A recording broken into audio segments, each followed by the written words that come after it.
A warming welcome to the learners of India from Shri Classes। मैं पूजा शर्मा शुरू करने जा रही हूँ आज का ये लर्निंग सेशन जिसमें हम करेंगे कार्बन एंड इट्स कंपाउंड्स का रिवीजन एक बहुत ही धमाकेदार तरीके के साथ। तो बच्चा अगर आपको इस लेसन के सारे कंसेप्ट सारे क्वेश्चंस अच्छे से डिटेल में समझने हो तो लिंक डिस्क्रिप्शन में है, आप जाइए आपको वहां सब मिलेगा। तो अब हम फोकस करते हैं हमारे इस लेसन पे कार्बन एंड इट्स कंपाउंड्स। तो बच्चा सबसे पहले ना हमें ये पता होना चाहिए कि कार्बन है क्या। तो कार्बन है हमारा एक एलिमेंट है ये जिसका एटॉमिक नंबर है 6। तो बच्चा एटॉमिक नंबर 6 होने की वजह से ना इसके इलेक्ट्रॉन किस तरह से डिस्ट्रीब्यूट होते हैं। फर्स्ट सेल में 2 इलेक्ट्रॉन, दूसरे सेल में 4 इलेक्ट्रॉन, 2 और 4। ये बात हमने समझ लेनी है क्योंकि इसका हम आगे इस्तेमाल करने वाले हैं। अब सेकंड ये है कि ये पाया जाता है 0.02% एज मिनरल। जो कार्बन है ना वो एज मिनरल पाया जाता है कितना 0.02%। और ये भी हमें पता ही है कि एटमॉस्फेयर में जो कार्बन है कौन सी फॉर्म में पाया जाता है, कार्बन डाइऑक्साइड की फॉर्म में। और कितनी परसेंटेज है, ये परसेंटेज है बच्चा 0.03%। तो बच्चा अब ना इसकी परसेंटेज इतनी कम है लेकिन फिर भी देखो तो हर जगह आपको कार्बन दिखाई देगा, है ना। इंक में कार्बन, प्रोटीन में कार्बन, कार्बोहाइड्रेट में कार्बन, क्लोथ्स में कार्बन, पेंट में कार्बन, हर जगह कार्बन ही कार्बन। तो इसमें ना यही हमें समझने लायक है कि क्यों इतने कंपाउंड्स बन रहे हैं कार्बन के। तो ये हमें इस लेसन में ही समझ आएगा अच्छे से। तो अब हम समझ लेते हैं कि कार्बन बॉन्ड किस तरह से बनाता है।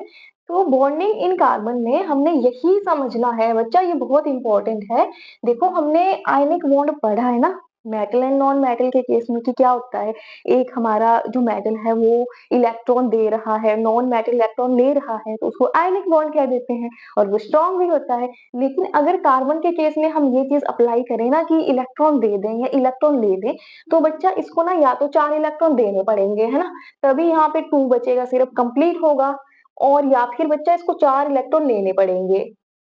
तो बच्चा ये जो प्रोसेस है ना कि 4 इलेक्ट्रॉन या तो ले लो या दे दो, ये प्रोसेस ना बड़ी मुश्किल है। इसमें बहुत ज्यादा एक्स्ट्रा एनर्जी की नीड पड़ती है और साथ में ये डिफिकल्ट भी है।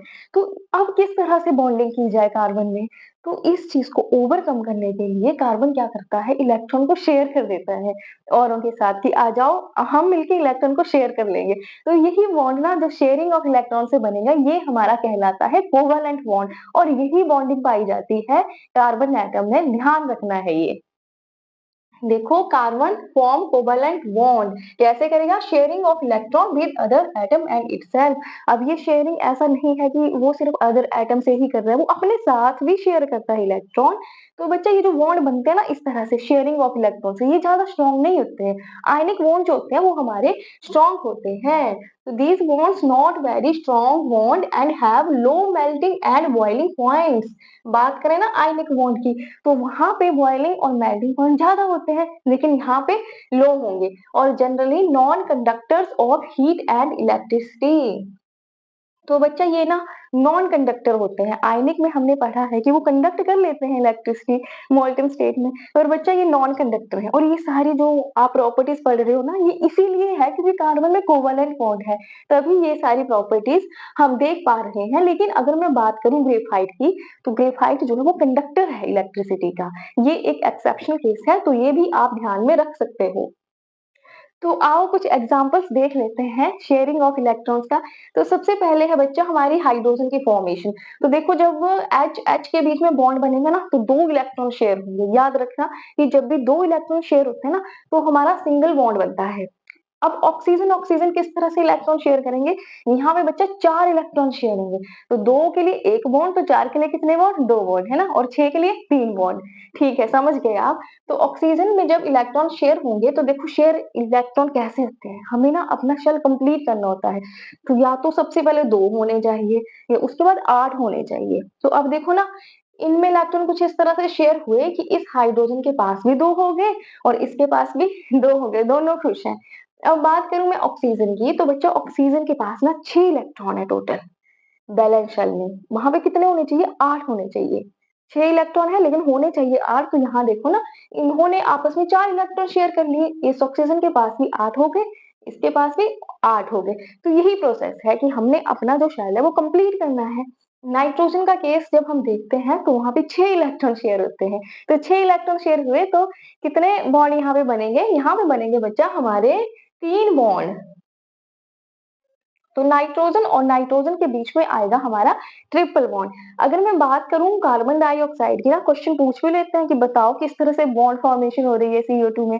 तो ये भी ध्यान रखना है, यहाँ पे ना 4 इलेक्ट्रॉन शेयर होंगे और यहाँ भी, क्योंकि ऑक्सीजन के पास कितने हैं 1 2 3 4 5 6, इस ऑक्सीजन के पास भी 1 2 3 4 5 6 और कार्बन के पास कितने हैं 4 है। तो इनका अरेंजमेंट ये आपस में इस तरह से शेयर कर लेंगे कि हर एक एटम के पास 8 इलेक्ट्रॉन। अब देखिए अगर हम केस मीथेन का, तो ये बहुत ही आसान मैं कहूंगी, क्योंकि देखो कार्बन के पास आ गए 4 इलेक्ट्रॉन 1 2 3 4। अब हाइड्रोजन के पास, इसके पास भी एक है, इसके पास भी एक है, इसके पास भी एक है, इसके पास भी एक है।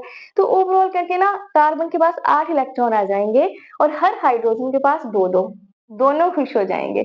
ये भी एक बड़ा इंपॉर्टेंट क्वेश्चन है कि बताओ सल्फर 8 का एटम किस तरह से बनेगा। तो बच्चा आप बड़े आसान तरीके से इसको बना सकते हो। देखो 8 सल्फर एटम बनाओ, 1 2 3 4 5 6 7 8, ठीक है।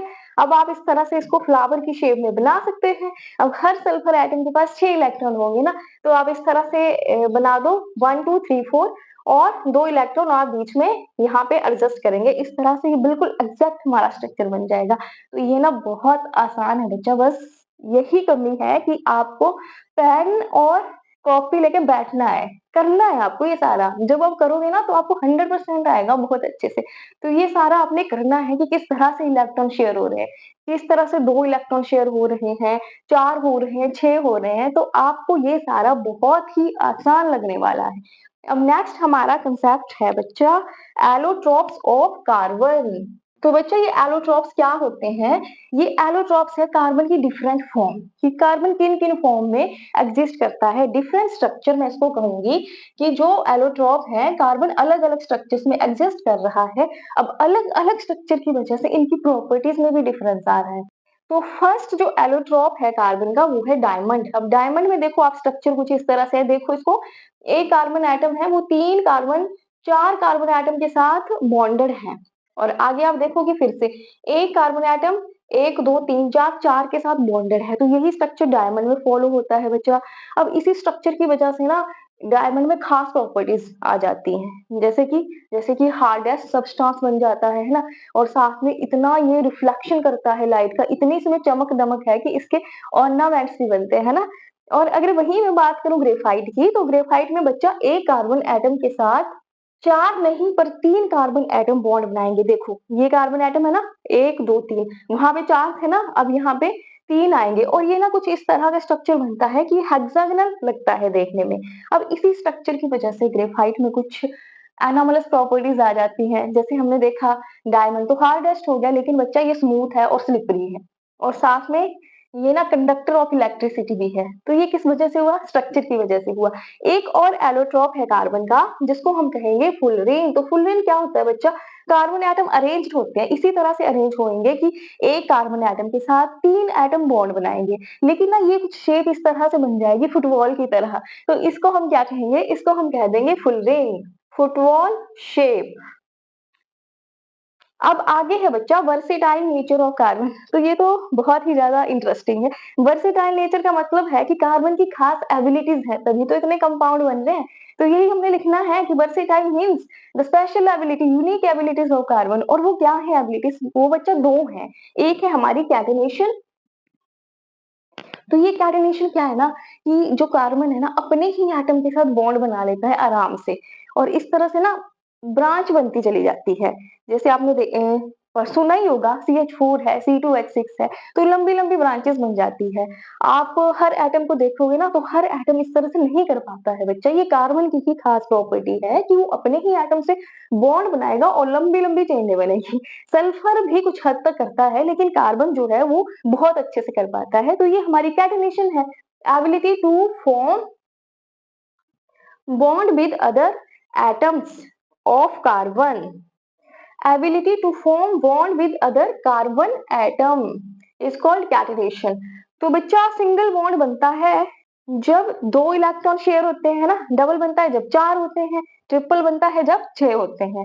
तो ये तो आसान ही है और साथ में एक और इसमें इम्पोर्टेंट पॉइंट है कि जहाँ पे सिंगल बॉन्ड होता है ना, उसको हम कह देते हैं सैचुरेटेड कंपाउंड और जहाँ पे डबल या ट्रिपल बॉन्ड हुआ, उसको हम कह देंगे अनसैचुरेटेड कंपाउंड। अब चलते हैं अगली खासियत क्या है कार्बन की, तो वो है बच्चा टेट्रावैलेंसी। अब देखो कार्बन के पास ये कैपेसिटी भी है ना, अब उसके पास 4 इलेक्ट्रॉन है तो 4 और आ सकते हैं। तो इस वजह से ना वो 4 साइड से बॉन्ड बना सकता है। तो यही हमने इसमें लिखना है कि carbon capable of bonding with 4 other carbon atom. तो इस तरह से CH4 की फॉर्मेशन है ना, अब C बीच में है और चारों साइड क्या लगे हुए H लगे हुए हैं। तो इस तरह से अलग-अलग कंपाउंड बन जाते हैं कार्बन के क्योंकि वो 4 साइड से बॉन्ड बनाता है इसलिए। तो बच्चा हमने ना ये बात ध्यान में रखनी है कि जो कार्बन बॉन्ड बनाएगा वो होगा कोवैलेंट बॉन्ड और जहां जहां पे ना कोवैलेंट बॉन्ड बनेगा उनको हम कहेंगे बच्चा कोवैलेंट कंपाउंड। तो ना एक बहुत ही इंपॉर्टेंट और इंटरेस्टिंग क्वेश्चन है कि बताओ कोवैलेंट कंपाउंड्स की क्या क्या प्रॉपर्टीज होती हैं। तो बच्चे बहुत आसान है, ये देखो एक है बच्चा यहाँ पे कि ये जो बॉन्ड है ये not very strong as ionic. जो आयनिक कंपाउंड है ना वहां पे ना जो बॉन्ड बनता है वो स्ट्रॉन्ग होता है, लेकिन ये जो कोवैलेंट बॉन्ड बनता है ना कोवैलेंट कंपाउंड ये उतना स्ट्रॉन्ग नहीं है। नेक्स्ट ये है कि जो कोवैलेंट कंपाउंड्स हैं हमारे उनके मेल्टिंग एंड बॉइलिंग पॉइंट्स होते हैं लो, जबकि आयनिक में कैसे थे, हाई थे, है ना। अब बात करें अगर अगली तो इसमें है बच्चा कि they are not good conductors of heat and electricity, कि जो कोवैलेंट कंपाउंड्स वो अच्छे कंडक्टर नहीं होते हैं हीट एंड इलेक्ट्रिसिटी के। नेक्स्ट हमें ध्यान रखना है कि covalent compounds are soluble in organic solvents, कि जो हमारे कोवैलेंट कंपाउंड है ना वो ऑर्गेनिक सॉल्वेंट में सॉल्युबल है जैसे कि पेट्रोल और केरोसिन, लेकिन इनऑर्गेनिक जैसे कि वाटर उसमें सॉल्युबल नहीं है। नेक्स्ट अब हमें समझना है कि जो कार्बन कंपाउंड है कितने टाइप के हैं। तो बच्चा ये 2 टाइप के हैं, एक है सैचुरेटेड और एक है अनसैचुरेटेड। तो सैचुरेटेड एस और सिंगल में एस। तो इस तरह से आप ध्यान रख सकते हैं कि जो सैचुरेटेड कार्बन कंपाउंड्स है बच्चा वो ऐसे कंपाउंड्स है जहाँ पे सिंगल बॉन्ड होता है। अगर वही मैं बात करूँ ना अनसैचुरेटेड की, तो अनसैचुरेटेड ऐसे कार्बन कंपाउंड्स हैं जहाँ पे बच्चा डबल या फिर ट्रिपल बॉन्ड होगा। तो सैचुरेटेड में आएगा सिर्फ अल्केन, क्योंकि अल्केन में ही सिंगल बॉन्ड होता है, जबकि अल्केन में डबल बॉन्ड होता है और अल्काइन में बच्चा ट्रिपल बॉन्ड होता है। अब मैं बात करूं अगर जनरल फॉर्मूले की, तो देखो अल्केन का जनरल फॉर्मूला है बच्चा CnH2n+2। इसका मतलब ये है कि जितने हमारे पास कार्बन होंगे ना हाइड्रोजन उसके डबल में आप 2 जोड़ोगे, ध्यान रखना। अगर मैं बात करूं अल्कीन की कि अल्कीन का जनरल फॉर्मूला क्या होगा, तो बच्चा हमने अभी पढ़ा ना कि अल्कीन में कार्बन जितने हैं ना हाइड्रोजन उसके डबल और उसमें 2 जोड़ दिए। लेकिन बच्चा यहाँ पे 2 नहीं जोड़ने हैं, यहाँ पे सिर्फ डबल करने हैं। अगर कार्बन हमारे पास 2 है ना तो हाइड्रोजन आ जाएगा कितना कितना 4। अब अगर बात करूं मैं अल्काइन की, तो बच्चे इसमें CnH2n-2 जो डबल आप करोगे ना उसमें से 2 आपने माइनस कर देने हैं। तो ये हमारा अल्काइन का जनरल फॉर्मूला आ जाएगा। अब मैं बात करती हूँ कि अल्कीन की फॉर्मेशन कैसे होती है बच्चे, बहुत आसान है, अब बना के देखना इसको। देखो मीथेन जहाँ पे एक कार्बन होता है ना वहां पे हमारा होता है बच्चा मीथेन। तो अब आप देख ही पा रहे हो ना यहाँ पे एक कार्बन है ना, एक कार्बन है तो इसको बच्चा 4 साइड से बॉन्ड बनाना है तो चारों साइड हाइड्रोजन लगा दो, बन जाएगा CH4। सेम अगर हम इथेन के साथ करें ना, यहाँ पे देखो एक कार्बन है एक यहाँ पे है, चारों साइड से बॉन्ड बनाना, जहां जहां जगह आपको खाली मिल जाए आप हाइड्रोजन लगा दो। अब देखो यहाँ पे फॉर्मूले किस तरह से बन रहे हैं, कार्बन एक है ना तो हाइड्रोजन कार्बन के डबल कितना हुआ 2, 2 में 2 जोड़ा CH4। तो आप देखोगे ना कि कार्बन में ना एक एक एक एक सी बढ़ता जा रहा है, यहाँ पे 1 था यहाँ 2 हो गया यहाँ 3 यहाँ 4, और हाइड्रोजन में इसके डबल का उसमें 2 हमने ऐड करने हैं। तो एक का डबल 2, 2 में 2 ऐड किए 4, अब 2 का डबल 6, नहीं नहीं 2 का डबल 4, 4 में 2 ऐड किए 6। तो इस तरह से ना आप देखोगे कि ना हर मीथेन के बाद इथेन, इथेन के बाद प्रोपेन, हर ग्रुप में कितना फर्क आ रहा है बच्चा CH2 का, CH2 का देखो, क्योंकि कार्बन जो है ना वो एक बढ़ रहा है और हाइड्रोजन कितने बढ़ रहे हैं 2, देखो 4 से 6 है ना 2 बढ़ गए, और कार्बन तो एक बढ़ा फिर 6 से 8 फिर 2 बढ़ गए, फिर कार्बन एक बढ़ा है ना। तो कितना आसान है, कितने आसान तरीके से आप इसको बना सकते हो और साथ में ये भी देख सकते हो कि कितना डिफरेंस आ रहा है। तो बच्चा ये जो एक सीरीज है ना, series of compounds different in same functional group, तो जिसमें एक ही फंक्शनल ग्रुप का डिफरेंस आ रहा है जैसे कि CH2, तो बच्चा इसको कहेंगे हम होमोलॉगस सीरीज़। बहुत आसान है, मैं तो कहती हूँ बहुत ज़्यादा आसान है। आप इतना ध्यान में रखिए कि ऐसे कंपाउंड की सीरीज़ है जहाँ पे एक फंक्शनल ग्रुप का डिफरेंस है। साथ में आप ये सारे एग्ज़ाम्पल दे सकते हो, मीथेन है, इथीन है, प्रोपेन है, ब्यूटेन है ना? तो बच्चा एक ही फंक्शनल ग्रुप का डिफरेंस आ रहा है ना, इस वजह से इन ये जो सीरीज़ में कंपाउंड्स है ना, इनकी केमिकल प्रॉपर्टीज़ और इनकी फिजिकल प्रॉपर्टीज़ सेम होती हैं, ऑलमोस्ट सिमिलर होती हैं। तो अब हम देखते हैं बच्चा कार्बन किस तरह से अलग-अलग स्ट्रक्चर्स बनाता है। तो देखो ये जो हमने देखा ना, एक के बाद एक कार्बन, एक के बाद एक कार्बन, है ना? एक के बाद एक मोती, एक के बाद एक मोती, एक ना चेन है। तो ये क्या बन रही है बच्चा? ये चेन बन रही है, लेकिन बच्चा ब्रांचेस भी बनती हैं। अब ब्रांचेस के लिए देखो, ये पेंटेन है ना, 1, 2, 3, 4, 5 5 कार्बन एटम तो पेंटेन, 4 एटम तो ब्यूटेन, 3 एटम तो प्रोपेन। ये आपने बच्चा ध्यान में रख लेना है। तो ये मेरा पेंटेन है ना। अब अगर मैं ना इस कार्बन को यहाँ से उठा के यहाँ पे लगा दूँ तो देखो कुछ इस तरह से स्ट्रक्चर बन जाएगा, है ना? एक कार्बन मैंने ऊपर ले लिया, बाकी तो सिमिलर है। जो फॉर्मूला है वो भी सिमिलर है। तो आप देख रहे हो कि टहनी सी निकल रही है कार्बन की, है ना? तो इसको हम क्या कह देंगे बच्चा? इसको हम कह देंगे आइसोपेंटेन।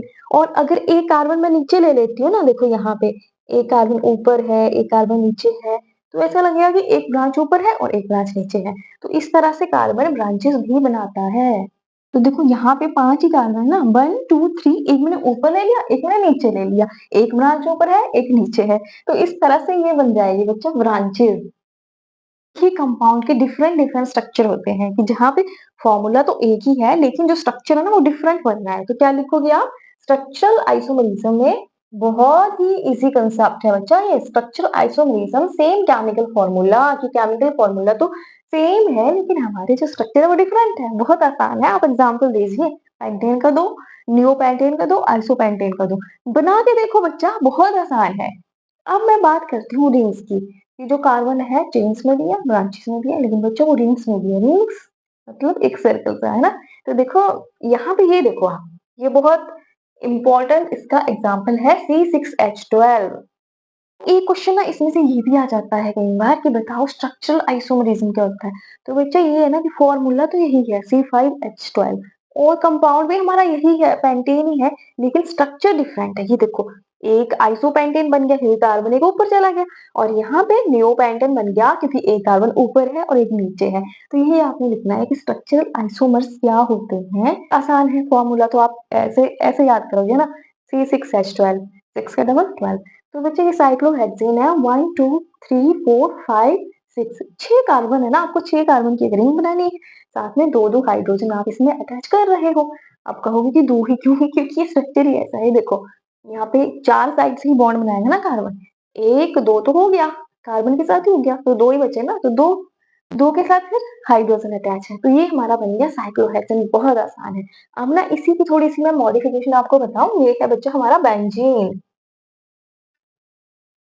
जिसका फॉर्मूला होता है C6H6। तो इसमें भी देखो कार्बन 6 है, 1, 2, 3, 4, 5, 6, लेकिन ना बच्चा यहाँ पे हाइड्रोजन 12 थे, यहाँ पे हाइड्रोजन हमारे 6 हैं। तो कारण ये है बच्चा इसका ना कि यहाँ पे डबल बॉन्ड्स हैं। अब डबल बॉन्ड आप जानते ही हो कि यहाँ से दो साइडों से तो बॉन्ड बना ही चुका है ना, 1, 2, इधर से भी बना चुका है 3, अब एक ही जगह बच रहे हैं ना, तो एक ही हाइड्रोजन अटैच हो सकती है। इसीलिए इसमें C6H6 में बच्चा जो डबल बॉन्ड आएगा 3 बार, और हाइड्रोजन जो है वो एक एक अटैच होंगे। बच्चा आप बना के देखो इनको, ये बहुत आसान है, मैं कहती हूँ सच में बहुत ही ज्यादा इजी है ये डायग्राम। आपको जरूर बना के देखने हैं और यहाँ से क्वेश्चन भी आता है। तो अब हम पढ़ेंगे बच्चा नॉमेनक्लेचर ऑफ ऑर्गेनिक कंपाउंड्स की, जो हमारे कार्बनिक कंपाउंड है हम उनको उनका नामकरण कैसे करते हैं। तो बच्चा ये बहुत ज्यादा आसान है। देखो सबसे पहले ना आपको वो ध्यान में रखना है जो मैंने आपको होमोलॉगस सीरीज कराई है ना, कि एक कार्बन के लिए मीथेन, दो के लिए इथेन, तीन के लिए प्रोपेन, चार के लिए मीथेन, पांच के लिए पेंटेन। कम से कम बच्चा आप 5 तक याद रखो। जब आपको ये याद हो गया ना, तो आप समझ लो कि आपका आधा नॉमेनक्लेचर तो सॉल्व हो ही गया है। अब हम बात करते हैं ऐसे ऑर्गेनिक कंपाउंड्स की जो फंक्शनल ग्रुप ऐड करने के बाद बनते हैं, जैसे कि हेलो एल्केन। तो बच्चा हेलो का मतलब है हेलोजन, जैसे क्लोरीन हो गया, ब्रोमीन हो गया, आयोडीन हो गया। तो ये जितने भी फंक्शनल ग्रुप है ना, ये हमने ऐड करने हैं उन्हीं में जो हमने पढ़ा है, मिथेन पढ़ा है, इथेन पढ़ा है। वहां पे ना एक हाइड्रोजन को हमें रिप्लेस करना है और वहीं पे हमने ये सारे फंक्शनल ग्रुप जो है वो ऐड करने हैं। देखो बहुत ज़्यादा ये आसान है। अब आप यहाँ पे देखो 1, 2, 3, 4 तो बच्चा ये हमारा ब्यूटेन है। 4 कार्बन को हम क्या कह देते हैं? ब्यूटेन कह देते हैं। लेकिन यहाँ पे H की जगह पे क्या आ रहा है? क्लोरीन आ रहा है ना, तो ये क्या बन गया हमारा? क्लोरोब्यूटेन। आप जब हैलोजन अब ऐड कर रहे हो ना, तो आप क्लोरो आगे लगाओगे, प्रीफिक्स आप वहां पे ऐड करोगे। हैलोजन के केस में ऐड करेंगे तो देखो कितना आसानी से हमारा क्लोरोब्यूटेन बन गया। और अगर आपको और एडवांस नाम देना हो ना, तो देखो कार्बन को इस तरह से काउंट करते हैं 1, 2, 3, 4। तो कौन से कार्बन पे क्लोरीन अटैच है? 1 पे है ना, तो आप इसमें लिख सकते हो 1 क्लोरो ब्यूटेन। बात खत्म। अब आ जाते हैं हम अल्कोहल पर। तो बच्चा अल्कोहल में ना फंक्शनल ग्रुप होता है OH। अब हमने H को हटा के Cl नहीं लगाना, अब हमने H को हटा के बच्चा लगाना है OH। यही है, बस H को हटाओ और फंक्शनल ग्रुप ऐड करो।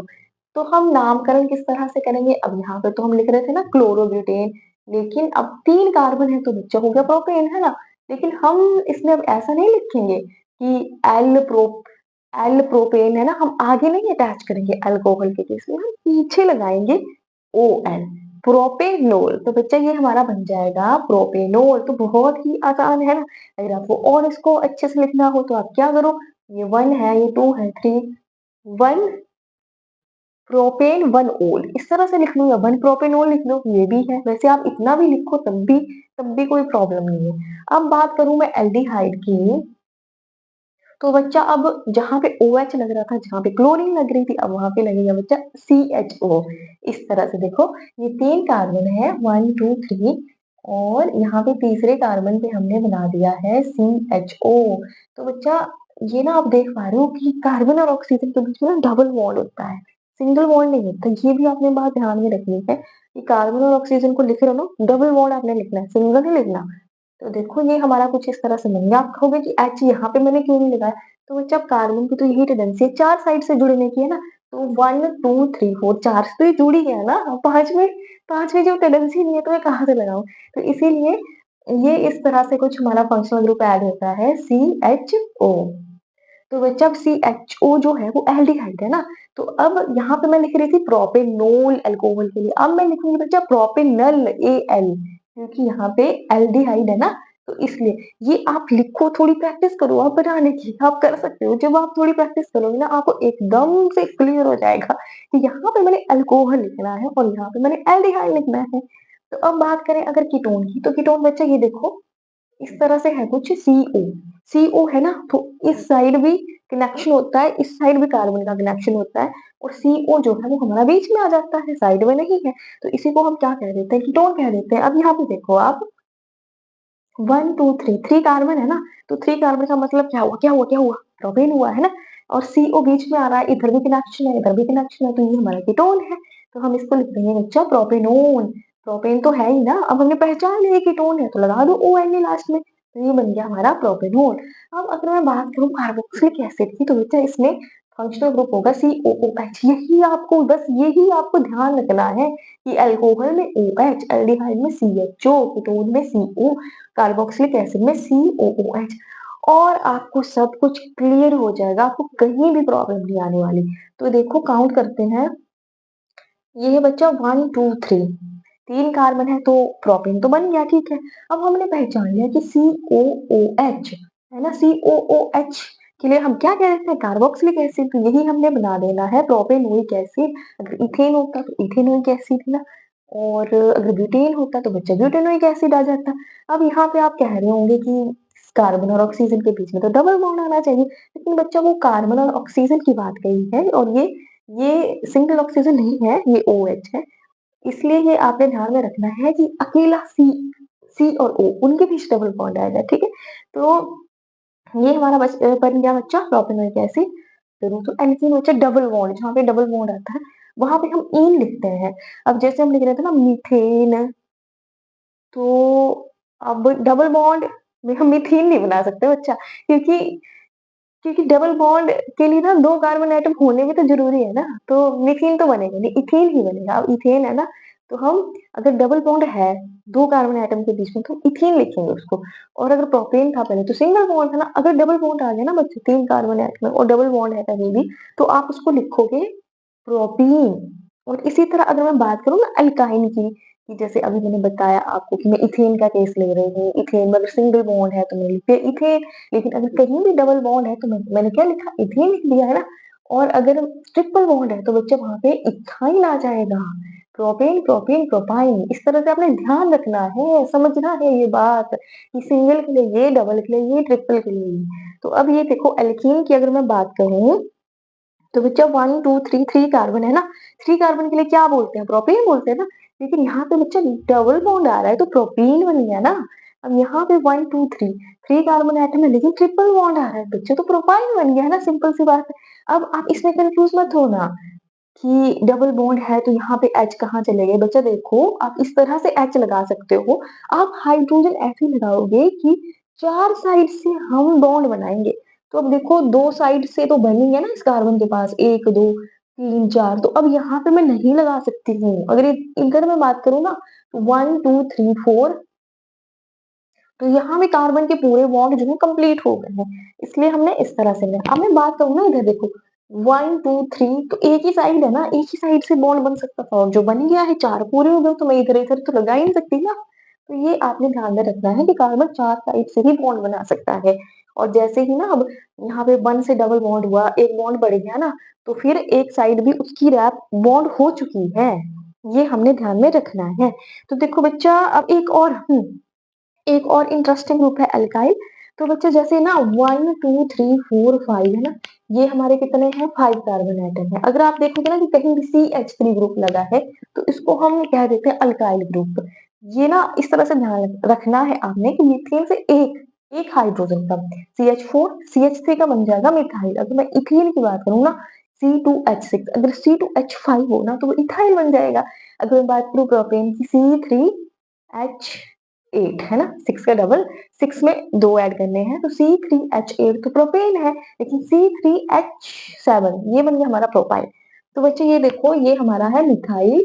तो आप इस तरह से इसका नाम दे दोगे 1, 2, 3, थर्ड कार्बन एटम पे ये है ना 3 मिथाइल, और 1, 2, 3, 4, 5 पेंटेन है ना, बाकी तो 5 बच ही गए पेंटेन। तो देखो बहुत ही आसान सा है, ये सब कुछ मुश्किल नहीं है बिल्कुल भी। मैं नहीं कहती कि ये मुश्किल है। आप समझ लेते हैं केमिकल प्रॉपर्टीज ऑफ कार्बन, कि कार्बन जो है उसकी केमिकल प्रॉपर्टीज क्या है। तो सबसे पहले बात करें कॉम्बशन की।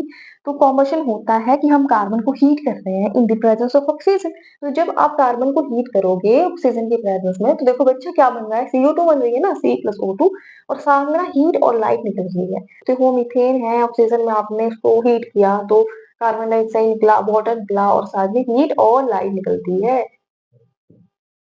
ठाक अमाउंट में, इसीलिए इसको एज फ्यूल यूज किया जाता है। अब मैं बात करूँ ना सैचुरेटेड हाइड्रोकार्बन्स की,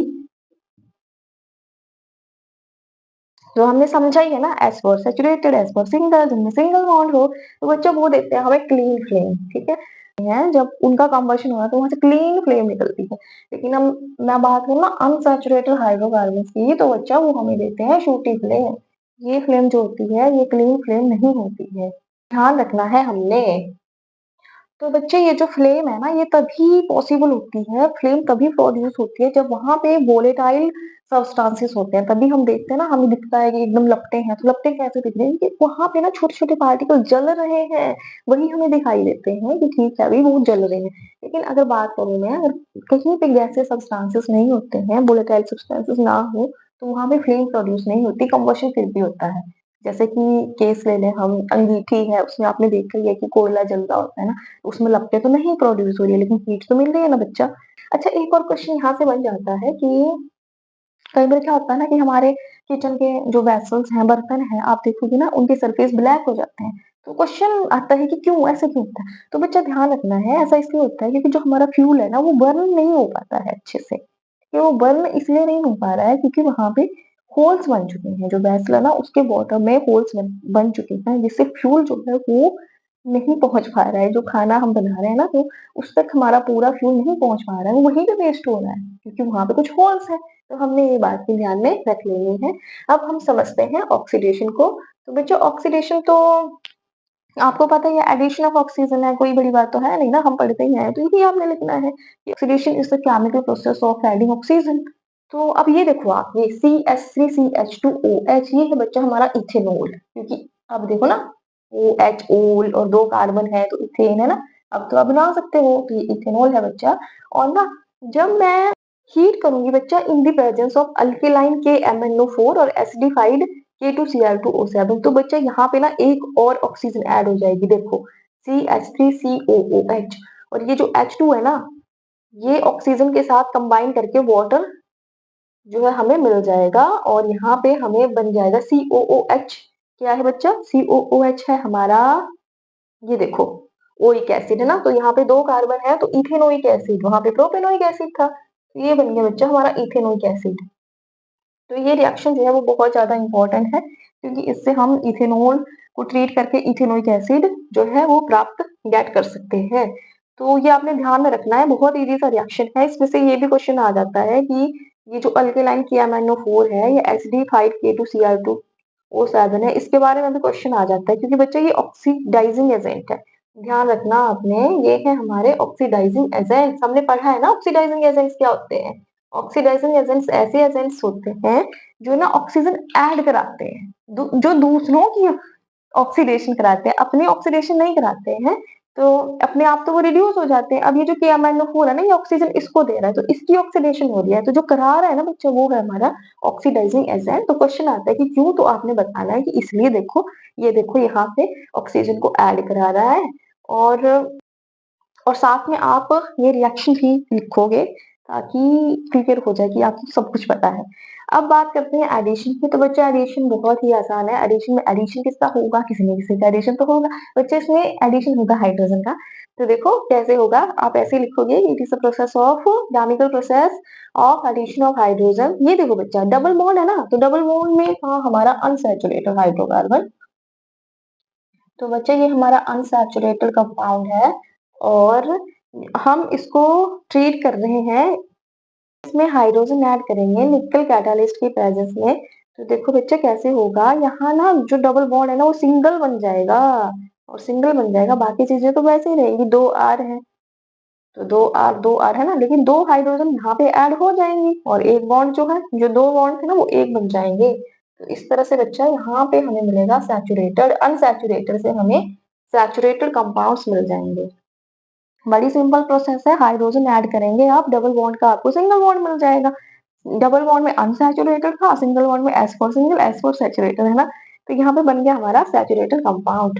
तो यही ये रिएक्शन है बच्चा, इसको ना यूज किया जाता है हाइड्रोजनेशन ऑफ वेजिटेबल ऑयल्स, क्योंकि जो वेजिटेबल ऑयल्स है ना, जो वेजिटेबल से हमें ऑयल मिल रहे हैं, प्लांट से हमें ऑयल मिल रहे हैं बच्चा, वो होते हैं अनसैचुरेटेड। ध्यान रखना, तो हम ना उनको अनसैचुरेटेड से सैचुरेटेड बना देते हैं। अब सैचुरेटेड कौन है, एनिमल फैट्स है, ताकि वो ना एनिमल फैट्स की तरह नजर आए। अब देखो वनस्पति घी है, डालडा घी है ना, प्लांट से मिलता है, देखने में भी ये एनिमल से डिफरेंट होता है, तो हम उसकी हाइड्रोजनेशन करा देते हैं तो वो हमें मिल जाता है। हमें देखने में तो लगता है कि ये प्रॉपर जैसे घी जैसा दिखाई देता है ना, तो वो कैसे हो पा रहा है बच्चा, वो इसी प्रोसेस से होता है, एडिशन से। अब मैं बात करूं अगर सब्स्टिट्यूशन रिएक्शन की, तो ये रिएक्शन बच्चा बहुत सिंपल है, इसमें रिप्लेसमेंट होती है। देखो यहाँ पे CH4 है ना, ये हमारा मीथेन है बच्चा।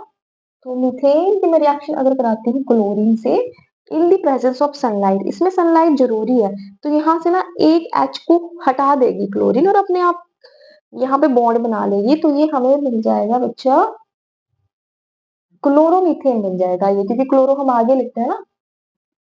ये बन गया हमारा क्लोरोमीथेन और साथ में आप देख ही पा रहे हो कि हाइड्रोक्लोरिक एसिड जो है साइड में निकल जाता है।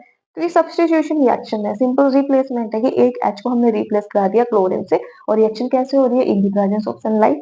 ये भी आपने मेंशन करना है, तो घबराने की बिल्कुल भी जरूरत नहीं है। आपको रिएक्शन प्रैक्टिस करनी है, लिख तो आप जितना बचा सकते हो ना, रिएक्शन में से तो लिखना है, कौन सी बड़ी बात है।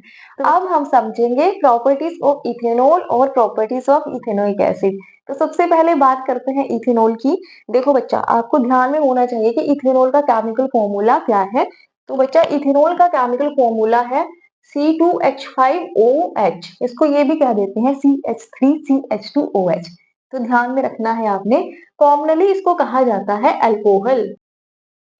अब बात करें अगर मेल्टिंग एंड बॉइलिंग पॉइंट्स की, तो बच्चा जो इथेनॉल का मेल्टिंग पॉइंट है 156 केल्विन एंड बॉइलिंग पॉइंट है 351 केल्विन। बाकी इसकी प्रॉपर्टी है कि ये गुड सॉल्वेंट है। तो गुड सॉल्वेंट है, इसीलिए इसका यूज किया जाता है सिरप्स बनाने के लिए, मेडिसिन बनाने के लिए और साथ में टिंचर आयोडीन बनाने के लिए। ये टिंचर आयोडीन क्या है बच्चे? ये आयोडीन का सॉल्यूशन है जो किसमें बनाया जा रहा है, जो बनाया जा रहा है बच्चा इथेनॉल में। ध्यान में रखना है। बाकी आप तो जानते ही हो ना, अल्कोहल है तो इसका यूज हम अल्कोहलिक ड्रिंक बनाने में भी करते हैं। ये कुछ कॉमन सी प्रॉपर्टीज है जो ध्यान में रखनी है। अब बात करते हैं हम इथेनोइक एसिड की। तो बच्चे इथेनोइक एसिड का फॉर्मूला है हमारा CH3COOH। ये भी आपने ध्यान में रखना है। इसको हम कॉमनली कह देते हैं एसिटिक एसिड। और मेल्टिंग एंड बॉइलिंग पॉइंट की अगर मैं बात करूं तो मेल्टिंग पॉइंट है इथेनोइक एसिड का 290 केल्विन एंड बॉइलिंग पॉइंट है 391 केल्विन। बच्चा इसकी प्रॉपर्टी है कि ये विंटर के टाइम में फ्रीज हो जाता है, इसीलिए इसको हम कह देते हैं ग्लेशियल एसिटिक एसिड। और साथ में हमने बच्चा ये भी ध्यान में रखना है कि ये वीक एसिड है। जैसा हमने पढ़ा था ना कि स्ट्रॉन्ग एसिड क्या है, HCl है हमारा, जिसका पीएच मान कितना है, कितनी है वैल्यू, कम है ना, जिसकी पीएच वैल्यू 0 है। तो बच्चा इसकी पीएच वैल्यू ज्यादा होती है, तो ये वीक एसिड है, ये भी हमने ध्यान में रखना है। तो अब बात करते हैं कुछ हम रिएक्शंस की। कुछ पॉपुलर रिएक्शंस है। अगर मैं इथेनॉल की बात कहूं तो देखो बच्चा, अगर हम इथेनॉल की रिएक्शन कराते हैं सोडियम के साथ तो हमें क्या मिलेगा? तो हमें मिलेगा सोडियम इथॉक्साइड। ये देखो, बड़ी सिंपल सी रिएक्शन है। यहाँ पे सोडियम है, मैंने इसकी रिएक्शन करवाई इथेनॉल के साथ, CH3CH2OH, C2H5 भी आप कह सकते हैं क्योंकि कलेक्टिवली यहाँ पे 2 C है और H कितने हैं बच्चा? 5 है। तो जब इन दोनों की रिएक्शन हुई तो यहाँ पे आप देखोगे कि H2 जो है वो निकल जाएगी साइड में और हमें मिल जाएगा CH3CH2O। अब H की जगह क्या आ जाएगा बच्चा? Na आ जाएगा। तो यही रिएक्शन में हमें क्या मिल रहा है? Sodium ethoxide. तो बच्चा ये हमने ध्यान में रखना है। अब एक और इम्पोर्टेंट रिएक्शन है, ये देखो, ये भी हमारा इथेनॉल ही है। तो बच्चा जब हम इसको ट्रीट कराते हैं किसके साथ? हॉट कंसंट्रेटेड H2SO4 के साथ, तो क्या होता है, यहाँ पे ना वाटर का मॉलिक्यूल निकल जाता है। और ऐसी रिएक्शंस जहाँ पे पानी का मॉलिक्यूल निकलता हो तो उन रिएक्शंस को बच्चा हम कह देंगे डिहाइड्रेशन रिएक्शंस। तो यहाँ जिसकी वजह से ये डिहाइड्रेशन हो रही है, जो इसका कारण है बच्चा, वो है हॉट कंसंट्रेटेड H2SO4। तो इसीलिए इसको हम क्या कहेंगे? इसीलिए इसको हम कहेंगे डिहाइड्रेटिंग एजेंट। तो ये भी आपने ध्यान में रखना है। अब आप यहाँ पे फोकस करो, CH3CH2OH है ना, H2O यहाँ से निकल गया तो बच्चा यहाँ पे मिलेगा हमें इथीन। इथीन। तो आप देख पा रहे हो, जहां पे बच्चा हमारा सिंगल बॉन्ड हो वहां पे क्या होता है? S for single, S for saturated, हमने पढ़ा है ना। तो ये है हमारा बच्चा सैचुरेटेड हाइड्रोकार्बन। और जहां पे बच्चा हमारा डबल बॉन्ड आ जाता है या फिर ट्रिपल बॉन्ड आ जाता है तो उसको हम कह देते हैं अनसैचुरेटेड हाइड्रोकार्बन। तो इस तरह से इस रिएक्शन का इस्तेमाल किया जाता है सैचुरेटेड हाइड्रोकार्बन को अनसैचुरेटेड हाइड्रोकार्बन में कन्वर्ट करने के लिए। अब हम देखते हैं कि जो इथेनोइक एसिड है इसके लिए हमें कौन कौन सी रिएक्शन समझनी है। तो सबसे पहले बच्चा एस्टरिफिकेशन रिएक्शन बहुत आसान है, जैसा कि नाम ही बता रहा है। एस्टरिफिकेशन का मतलब है फॉर्मेशन ऑफ एस्टर। एस्टर की फॉर्मेशन हो रही है। अब आप सोचेंगे एस्टर क्या है? बच्चा एस्टर ऐसे कंपाउंड है जहां पे आपको फंक्शनल ग्रुप क्या मिलेगा? RCOOR। जैसा हमने पढ़ा है ना, अल्कोहल के केस में फंक्शनल ग्रुप OH होता है, यहाँ पे देख पा रहे हो आप OH लगा है ना। और इथेनोइक एसिड के केस में क्या है? COOH, कार्बोक्सिलिक एसिड, जो यहाँ पे लगा है। तो ऐसे ही बच्चा एस्टर के केस में ये देखो हमें फंक्शनल ग्रुप मिलता है RCOOR। कहने का ये मतलब है कि COO तो बीच में होगा ही, एक ग्रुप इस साइड लगा होगा और एक ग्रुप जो है वो अदर साइड।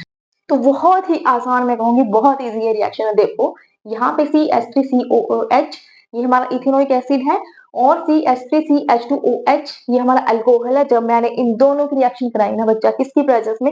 एसिड की प्रेजेंस में, तो हमें क्या मिला? एस्टर मिला। देखो कैसे मिला?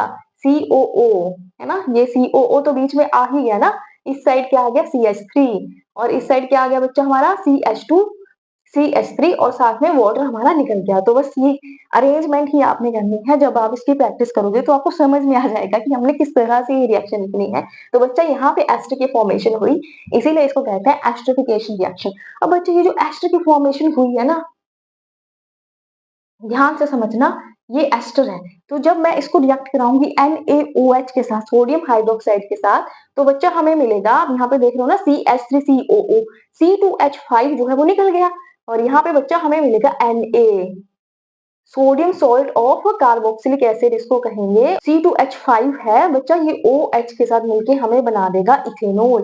तो ये जो बच्चा CH3COONA की फॉर्मेशन है ना, इसी वजह से इस रिएक्शन का इस्तेमाल किया जाता है सोप फॉर्मेशन में, और इस रिएक्शन को बच्चा कहते हैं हम स्पोनिफिकेशन रिएक्शन। तो आपने ध्यान रखना है, अगर आपको क्वेश्चन आता है कि बताओ एस्टरिफिकेशन रिएक्शन क्या है, तो बच्चा आप लिखोगे ये वाली रिएक्शन जिसमें एस्टर बन रहा है। और अगर आपको आता है कि स्पोनिफिकेशन रिएक्शन आपने बतानी है, तो बच्चा आप इसमें लिख सकते हो ये जो रिएक्शन अभी हमने स्टडी की है कि एस्टर से क्या बन रहा है, sodium salt of carboxylic acid.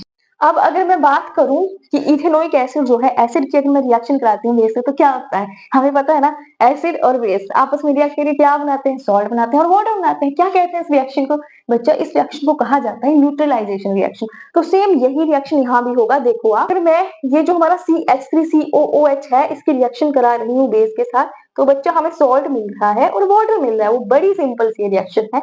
अगर मैं बात करूं CH3COOH की रिएक्शन जब कराई जा रही है Na2CO3 के साथ, तो बच्चा हमें सेम यही मिल रहा है, सॉल्ट भी मिल रहा है, वाटर भी मिल रहा है, लेकिन साथ में ना कार्बन डाइऑक्साइड भी मिलेगी, क्योंकि यहाँ पे बच्चा कार्बन डाइऑक्साइड है।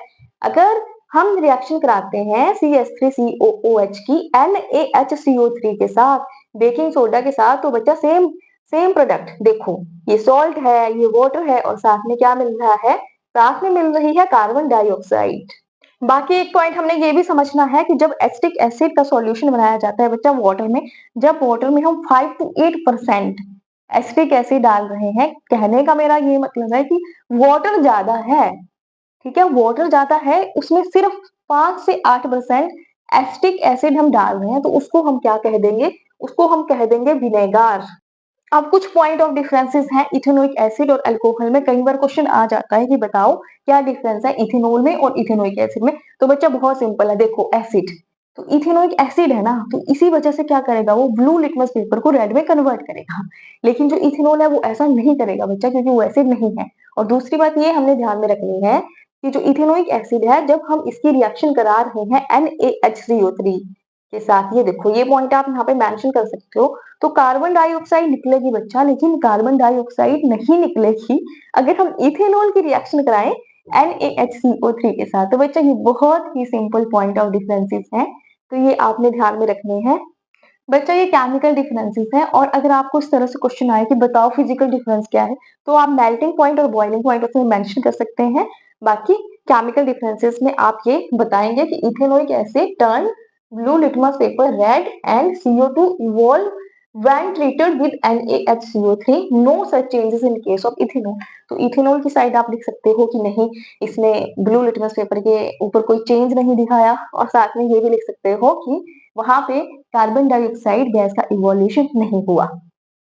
अब आता है आगे हमारा बेहद ही इंटरेस्टिंग टॉपिक, क्या है, ये सोप्स है। तो सबसे पहले हम समझ लेते हैं कि सोप होते क्या है। सोप है बच्चा सोडियम और पोटेशियम सॉल्ट, ये सॉल्ट है किसके, सोडियम और पोटेशियम के, of long chain fatty acids, बड़ी चेन्स है फैटी एसिड्स की, लंबी चेन्स हैं, और वहां पे किसकी बॉन्डिंग हुई है, वहां पे बॉन्डिंग हुई है बच्चा सोडियम की और पोटेशियम की। तो ये देखिए आप यहाँ पे फॉर्मूला ये ध्यान में रख सकते हो, C17H35, बड़ी कार्बन की लंबी चेन है ना, देख पा रहे हो, long fatty acid chain, COONA, COO negative Na positive. तो बच्चा ये इनका जनरल फॉर्मूला है RCOO नेगेटिव Na पॉजिटिव। तो R यहाँ पे फंक्शनल ग्रुप है, जैसे C17H35 हो गया, और COO नेगेटिव Na पॉजिटिव तो बच्चा होगा ही होगा।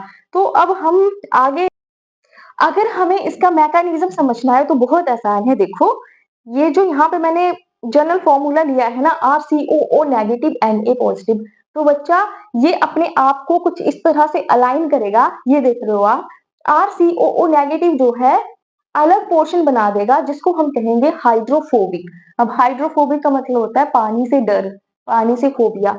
तो बच्चा ये जो पार्ट है ये पानी के साथ बॉन्डिंग नहीं बनाएगा। दूसरी मैं बात करूं तो Na पॉजिटिव, Na पॉजिटिव बच्चा एक अलग पोर्शन बना देगा, इसको हम कहेंगे हाइड्रोफिलिक। अब हाइड्रोफिलिक, हाइड्रो वाटर और फिलिक मतलब लव, तो ये ऐसा पोर्शन है जो पानी के साथ बॉन्डिंग बनाएगा ही बनाएगा। तो ये सिंपल सी बात है, ये हमने ध्यान में रखनी है कि इस तरह से ये हमारा सोप है, तो इसने एक हाइड्रोफिलिक हेड बना दिया है और एक हाइड्रोफोबिक टेल बना दी है। तो ऐसा करने से क्या हुआ बच्चा, अब यहाँ पे ना जो डर्ट है, अब डर्ट जो है ऑयली और ग्रीसी है इन नेचर, तो क्या होगा, कौन सा पोर्शन डर्ट के साथ बॉन्ड बनाएगा बच्चा, वही ये बनाएगा हाइड्रोफोबिक। अब मान लो यहाँ पे ये मेरा क्लोथ है, इसके ऊपर डर्ट लगी हुई है बच्चा, तो देखो इसमें बहुत आसान है समझने के लिए। अब सराउंडिंग में तो वाटर है ना, तो वाटर के साथ कौन सा पोर्शन अटैच करेगा, ये करेगा बच्चा हमारा, जिसको हम क्या कह देंगे, हाइड्रोफिलिक है ना, हाइड्रोफिलिक ही तो पानी के साथ बॉन्ड बनाएगा। और जो हाइड्रोफोबिक पोर्शन है बच्चा, ये हमारा डर्ट के साथ अटैच होगा, क्योंकि डर्ट जो है वो वहां पे पानी नहीं है, वहां पे ऑयल है और ग्रीस है, ठीक है। ये बात हमने ध्यान में रखनी है। तो ये जो एक अलाइनमेंट हो रही ना, कि एक हाइड्रोफोबिक पोर्शन, एक हाइड्रोफिलिक पोर्शन है और एक सर्कुलर अरेंजमेंट बन रही है, तो बच्चा इसको हम कह देते हैं माइसेल फॉर्मेशन, ये भी हमने ध्यान रखना है। तो इसी के थ्रू क्या होता है ना, कि डर्ट जो है वो सेंटर में अकोमुलेट हो जाती है, सेंटर में इकट्ठी हो जाती है। ये देखोगे आप, ये जो हाइड्रोफोबिक पोर्शन है ये डर्ट के साथ अटैच करके इसको सेंटर में लॉक कर देता है, और जो हाइड्रोफिलिक पोर्शन है वो बाहर की साइड आप देख पा रहे हो। तो इस तरह से बहुत सारे माइसिल वहां पे बनते हैं, और जो डर्ट है वो कपड़े से निकल जाती है जब हम कपड़े को वॉश करते हैं, ठीक है, ये हमने ध्यान में रखना है। लेकिन कई बार क्या होता है ना, कि वाटर अगर हार्ड हो, तो ये जो सोप मॉलिक्यूल है ना, ये सोप रिएक्ट करता है कैल्शियम और मैग्नीशियम के साथ, जो हार्ड वाटर में प्रेजेंट होते हैं, और वहां पे वो इनसॉल्युबल एक प्रोडक्ट बना देता है, जिसको हम कहते हैं स्कम। तो ये भी ध्यान में रखना है आपने बच्चा। कई बार क्वेश्चन पूछ लेते हैं कि व्हाट इज स्कम, तो आप यही लिखोगे, soap react with calcium magnesium of hard water and form scum which is insoluble. तो बच्चा जब स्कम की फॉर्मेशन होती है ना, तो कपड़े धोना कपड़ा साफ करना बहुत मुश्किल हो जाता है, क्योंकि स्कम की वजह से कपड़ा साफ नहीं हो पाता। वही बात करूं मैं, इसीलिए हम यूज करते हैं हार्ड वाटर के साथ डिटर्जेंट का, ना कि सोप का। अब डिटर्जेंट क्या है, डिटर्जेंट थोड़े से डिफरेंट है, देखो। Detergent are sodium salt of, अब यहाँ पे तो सोडियम और potassium salt of long fatty acid, easy था ना। लेकिन यहाँ पे क्या है, यहाँ पे भी इजी है लेकिन थोड़ा सा समझना पड़ेगा। Detergents are sodium salt of sulphonic acid और अमोनियम सॉल्ट विद क्लोराइड और ब्रोमाइड। तो बच्चा ये हमने ध्यान में रखना है, दो स्टेटमेंट्स हैं कि सोडियम सॉल्ट है सल्फोनिक एसिड के, या फिर अमोनियम सॉल्ट है किसके, क्लोराइड और ब्रोमाइड के। तो बच्चा ये मोर इफेक्टिव है, सोप से ज्यादा इफेक्टिव है, सोप से ज्यादा दमदार है, क्योंकि ये कैल्शियम और मैग्नीशियम के साथ रिएक्ट करके स्कम नहीं बनाते बच्चा, there is no scum formation. तो ये ध्यान में रखना है। अगर इस तरह से क्वेश्चन आता है कि डिफरेंस बताने, तो आप ये सारे डिफरेंसेस मेंशन कर सकते हो आसानी से। तो ओवरऑल ये हमारा लेसन सारा कंप्लीट हो गया, हमने सारे कंसेप्ट अच्छे से सीख लिए है ना। अब हम प्रैक्टिस करेंगे ना हम प्रैक्टिस। तो बच्चा आपने खूब प्रैक्टिस करनी है, अच्छे से सारे क्वेश्चन सॉल्व करने हैं और अपनी नॉलेज को अच्छे से अपग्रेड करना है। So all the very best for your preparation.